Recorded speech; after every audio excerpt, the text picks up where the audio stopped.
Presiden Prabowo Subianto memerintahkan Polri dan TNI menindak tegas ormas yang melakukan pungli yang marak terjadi mendekati hari Lebaran.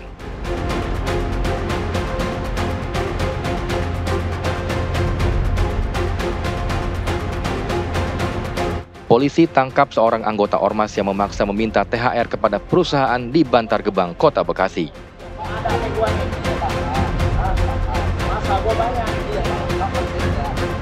Kalau gua tutup jalan di depan kalau bisa bergerak. Siap.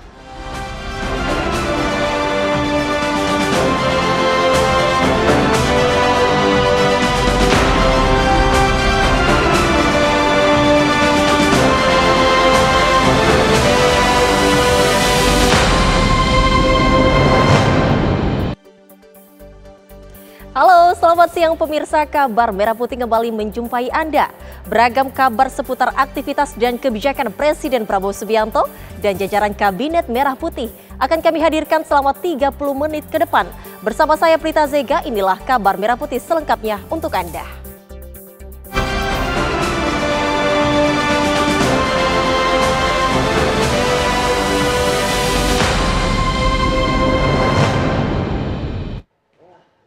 Pemirsa, Presiden Prabowo Subianto datang ke PT Yihkuan Footwear di Batang, Jawa Tengah. Kedatangan Presiden disambut ribuan buruh pabrik sepatu tersebut.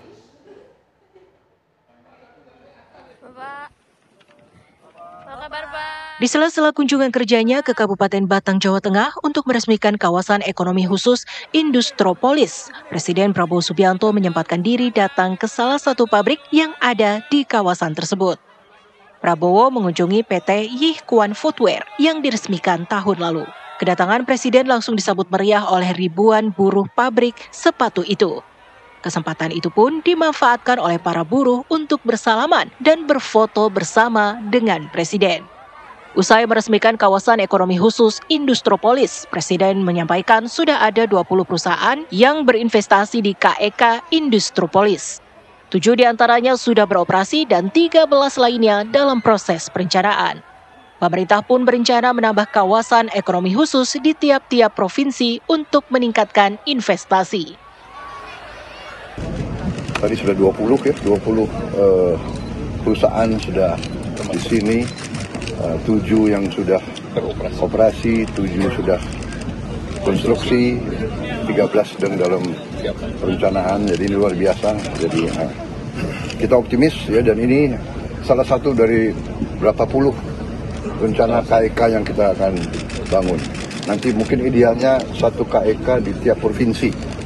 Jadi ujungnya kita mungkin harus punya 38 KEK ya. Itu yang kita ingin ke arah sana. Dalam kesempatan itu, Presiden juga sempat menyampaikan harapannya agar KEK Industropolis dapat menyaingi kawasan industri Shenzhen di Cina. Dari Batang, Jawa Tengah, tim TV One mengabarkan.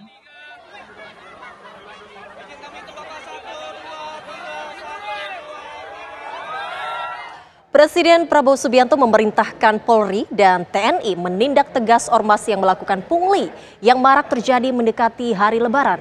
Pungli berkedok THR yang telah membuat sebagian besar pengusaha resah.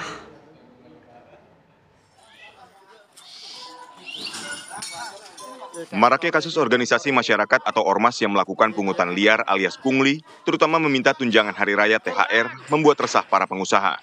Polisi telah menegaskan untuk segera melapor apabila ada pemaksaan ormas dalam minta THR kepada pengusaha. Menanggapi hal tersebut, Ketua Dewan Ekonomi Nasional Luhut Binsar Panjaitan menyebut, Presiden Prabowo Subianto minta Polri dan TNI menindak tegas ormas yang melakukan pungli. Sedikit pun soal pungli pun di kawasan. Presiden tadi merintahkan untuk tadi akan merintahkan TNI Polri ya tadi ya, untuk tadi dengan kejaksaan untuk melihat seperti itu. Kita harus tindak hal-hal semacam itu. Kasus pemaksaan ormas yang meminta THR terjadi di sejumlah daerah. Di Tangerang, Banten, seorang satpam perusahaan dianiaya anggota ormas yang meminta THR secara paksa. Sementara itu, amplop yang berisi surat permintaan THR dari berbagai ormas pun viral di media sosial. Tim TV One mengabarkan. Buruan pihak kepolisian, anggota ormas di Kota Bekasi, Jawa Barat yang diduga meminta THR ke sebuah perusahaan di wilayah Bantar Gebang, Bekasi, akhirnya ditangkap tim Resmo Polres Metro Bekasi Kota. Setelah melakukan pengejaran terhadap pria yang mengaku jagoan Cikiwul lantaran meminta THR ke perusahaan serta mengintimidasi petugas Satpam, tim Resmo Polres Metro Bekasi Kota akhirnya mengamankan Suhada, pria 48 tahun, dari tempat persembunyiannya di wilayah Kabupaten Sukabumi, Jawa Barat pada Kamis malam. Kasat Reskrim Polres Metro Bekasi Kota, Kompol Binsar Sianturi menjelaskan pelaku merupakan anggota Ormas GMBI. Usai viral, pelaku langsung melarikan diri dan bersembunyi di Sukabumi. Saat ditangkap, pelaku tidak melakukan perlawanan dan langsung dibawa ke Polres Metro Bekasi Kota untuk ditahan dan menjalani pemeriksaan. Jadi kami jelaskan untuk adanya video viral di mana salah satu anggota Ormas GMBI melakukan tindakan di suatu perusahaan di daerah Bantar Gebang yang memaksa untuk meminta THR. Kejadian hari Senin siang dan viral kemarin pagi. Kami sudah mengamankan pelaku inisial S semalam pukul 18.30 di daerah Sukabumi. Ada perlawanan nggak? Untuk perlawanan tidak ada, yang pasti pelaku menyadari bahwa apa yang dilakukannya viral dan pelaku ketakutan sehingga melarikan diri. Sebelumnya, sebuah video seorang pria meminta THR ke sebuah perusahaan di daerah Bekasi, Jawa Barat viral di media sosial. Dalam video, pria yang mengaku jagoan Cikiwul itu berdebat dengan Satpam karena memaksa bertemu dengan pimpinan perusahaan. Kapolsek Bantar Gebang Kompol Sukadi membenarkan peristiwa tersebut terjadi di PT Alfrida Plastik Industri, Pangkalan 2 Bantar Gebang. Iya, Pak, ada nih gua nih. Iya, paham. Paham. Masa gua banyak di sini. Paham saya juga. Kalau gua tutup jalan di depan baru bisa bergerak. Siap. Hah? Ya, Bu. Ya gimana? Kita kan sesuai prosedur juga, Pak. Prosedur buat nih gua mau ketemu. Kapolri Jenderal Polisi Listio Sigit Prabowo mengunjungi salah satu pabrik di kawasan Brebes, Jawa Tengah. Selain melihat langsung pemeriksaan kesehatan gratis kepada para buruh, Kapolri memastikan dalam waktu dekat tersedia puluhan ribu lapangan pekerjaan bagi pekerja terdampak PHK.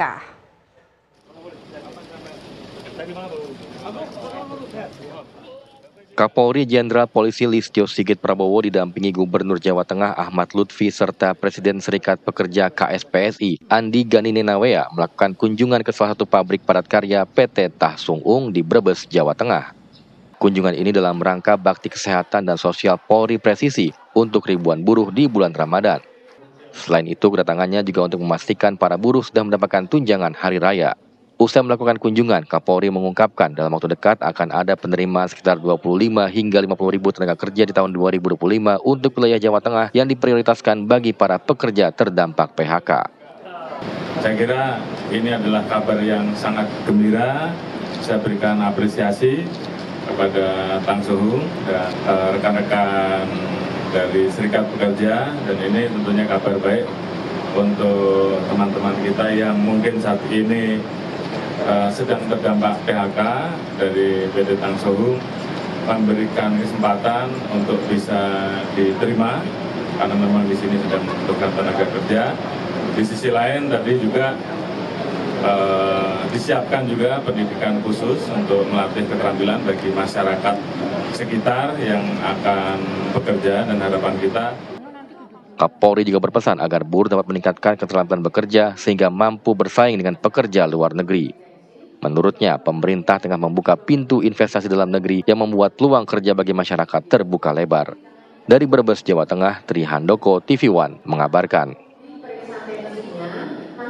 Pemirsa, usai jeda kami hadirkan informasi menarik lainnya untuk Anda. Tetaplah bersama kami di Kabar Merah Putih.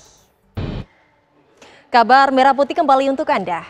Pemirsa, Ketua Umum Partai Golkar Bahlil Lahadalia sambangi pesantren Ashriyah sebagai penutup safari Ramadannya.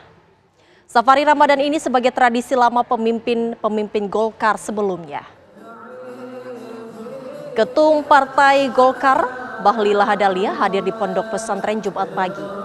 Dirinya langsung berziarah ke makam Habib Sagaf bin Mahdi bin Sheikh Abu Bakar. Kedatangan Bahlil dan jajarannya disambut meriah oleh pimpinan Ponpes Ashriyah. Dirinya juga didampingi oleh jajaran Partai Golkar lainnya. Terpantau turut hadir Sekjen Partai Golkar, Muhammad Sarmuji, kemudian Aceh Hasan, Nusron Wahid, hingga Mutia Hafiz. Bahlil mengatakan dirinya kagum terhadap pondok pesantren Asyriyah karena kebutuhan sebanyak 15.000 santri di sini dikelola sendiri oleh pesantren ini. Atas dasar hal itu saya pikir tanggung jawab peran kita sebagai keluarga besar Partai Golkar yang sudah secara terus-menerus pada generasi terdahulu datang ke sini untuk membangun silaturahmi baik diminta maupun tidak diminta untuk harus membuat semacam ada kewajiban karena ini adalah bulan puasa, bulan yang penuh pengampunan, bulan yang penuh godaan dan cobaan, dan bulan yang penuh keikhlasan. Kita ke kabar lainnya, pemirsa. PT Pertamina Persero menjamin stok bahan bakar minyak atau BBM di stasiun pengisian bahan bakar umum tidak mengalami kelangkaan selama mudik lebaran tahun ini. Selain itu, PT PLN akan menambah ribuan jumlah stasiun pengisian kendaraan listrik umum (SPKLU) di jalur mudik. Assalamualaikum warahmatullahi wabarakatuh. Kementerian Perhubungan resmi membuka posko pusat angkutan lebaran terpadu tahun 2025. Posko ini akan bersiaga selama 22 hari terhitung dari tanggal 21 Maret hingga 11 April 2025. Posko dibagi menjadi 2 shift, yakni pukul 8 pagi hingga 20 dan pukul 20 hingga 8 pagi. Menteri Perhubungan Dudi Purwagandi mengatakan pergerakan pada periode mudik tahun ini diperkirakan mencapai lebih dari 146 juta orang. Karenanya, ia berharap posko yang disiagakan dapat memastikan kelancaran dan keselamatan pemudik. Pada tahun ini diperkirakan ada lebih dari 146 juta penduduk Indonesia yang akan melakukan perjalanan mudik lebaran, menggunakan berbagai moda transportasi, baik kendaraan pribadi, bus, kereta api, pesawat, maupun kapal laut.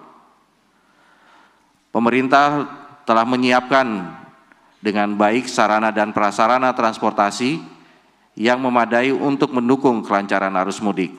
Sebanyak 30.451 bis, 772 kapal laut, 404 pesawat udara, 2.550 unit kereta api siap untuk digunakan.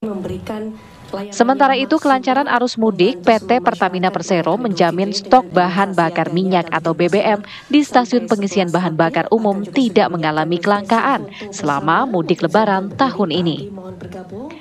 Pelaksana tugas harian Direktur Utama PT Pertamina Patra Niaga, Mars Ega Legowo, memastikan bahan bakar Pertamina telah dilakukan pengujian dan kualitasnya dinyatakan sesuai dengan RON yang tersedia. Ia juga menjamin tidak ada BBM oplosan yang dijual selama mudik lebaran. Selama periode Satgas Ramadan dan Idul Fitri 2025, Pertamina juga menyiagakan SPBU 24 jam di 1.832 titik, mobil tangki standby sebanyak 211 unit, layanan BBM dan kios Pertamina siaga di 57 titik, motoris sebanyak 200 unit, dan serambi My Pertamina di 26 titik. Kami terus meningkatkan kapasitas stok kami, baik di SPBU maupun di terminal BBM kami. Untuk stok BBM, khususnya Pertalite, itu kita jaga di level 18-21 hari. Untuk Pertamax sendiri, posisi saat ini stoknya juga di atas itu, kurang lebih sekitar 23-25 hari. Sehingga ini yang terus kita jaga, keberadaan atau ketersediaan stok produk Pertalite dan produk Pertamax.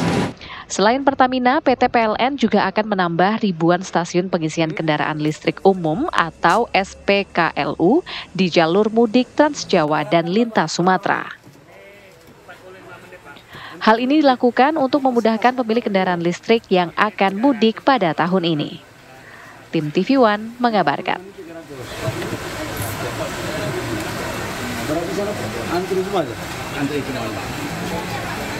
Wakil Menteri Energi dan Sumber Daya Mineral (ESDM) Yulio Tanjung memastikan ketersediaan energi di Kalimantan Barat tetap terjaga di jelang Idul Fitri 1446 Hijriah. Hal itu disampaikannya saat melakukan kunjungan kerja ke Pontianak, Kalimantan Barat pada Kamis, 20 Maret 2025, ketika meninjau langsung di SPBE PT Pesona Asia Gas. Yulio juga meninjau langsung SPBU dan memastikan kualitas dari ketersediaan suplai bahan bakar minyak telah sesuai standar. Selain BBM, Yulio turut melakukan peninjauan langsung ke beberapa lokasi pangkalan gas untuk memastikan stok gas LPG 3 kg masih tercukupi bagi masyarakat.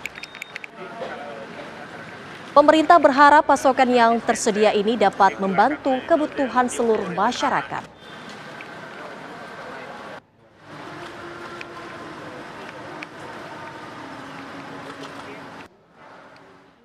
Pemirsa, Wakil Menteri Pariwisata Niluh Puspa mengunjungi Terminal Eksekutif Pelabuhan Penyeberangan Merak, Kota Cilegon, Banten.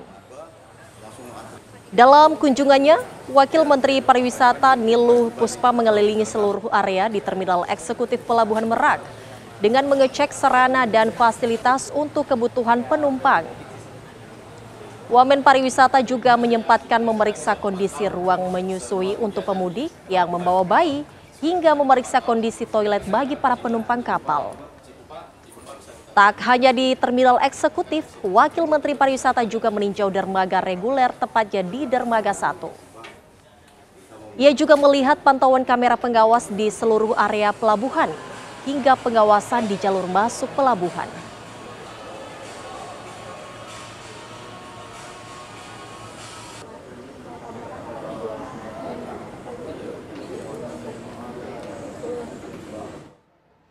Peningkatan penumpang arus mudik mulai terlihat di Bandara Soekarno-Hatta, Tangerang, Banten.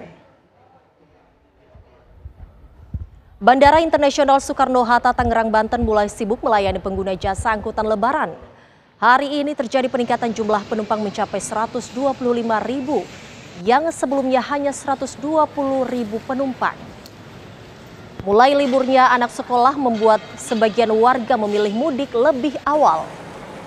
Pengelola Bandara Internasional Soekarno-Hatta mencatat sebanyak 3,6 juta penumpang yang akan melakukan perjalanannya menggunakan transportasi udara melalui Bandara Soekarno-Hatta.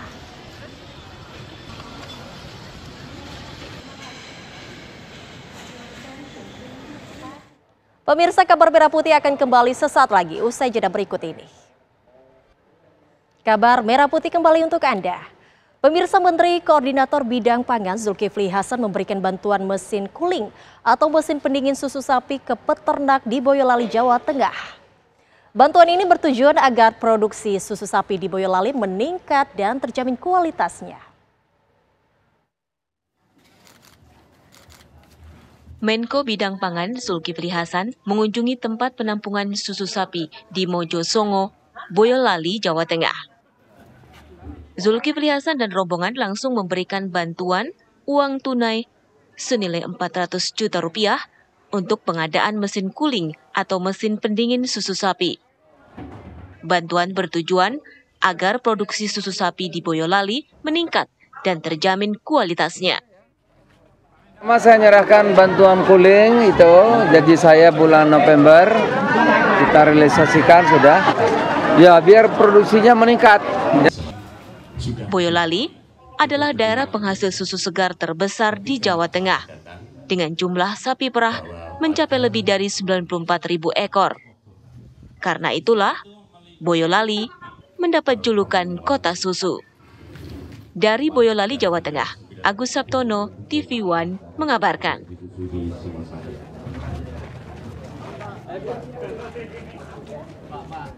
Pemirsa, Bulog Surakarta telah menyerap sekitar 5.000 ton gabah kering panen dari wilayah Solo Raya.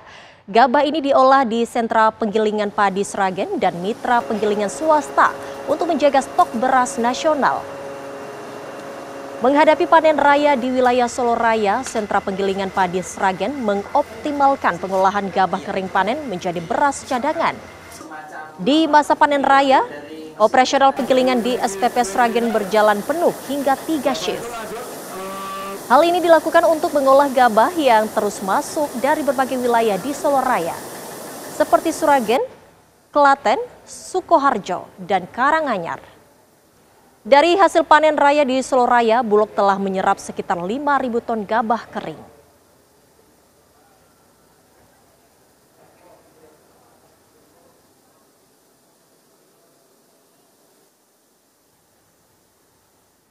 Untuk meningkatkan produksi pangan nasional, Menteri Pertanian Andi Amran Sulaiman mendorong petani di Kalimantan Selatan untuk menanam padi 3 kali setahun.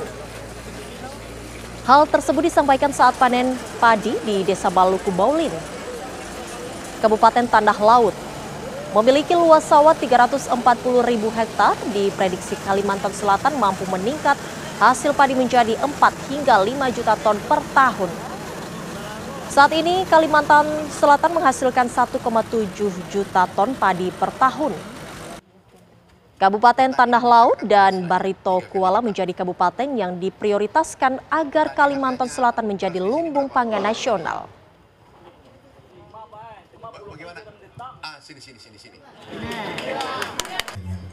Sehingga kami dari 27.000 hektar tersebut. Pemirsa, kabar tadi menutup jumpa kita di Kabar Merah Putih. Sesaat lagi Anda akan menyaksikan Damai Indonesiaku. Saya Prita Zega dan seluruh kru yang bertugas pamit undur diri. Terima kasih. Sampai jumpa.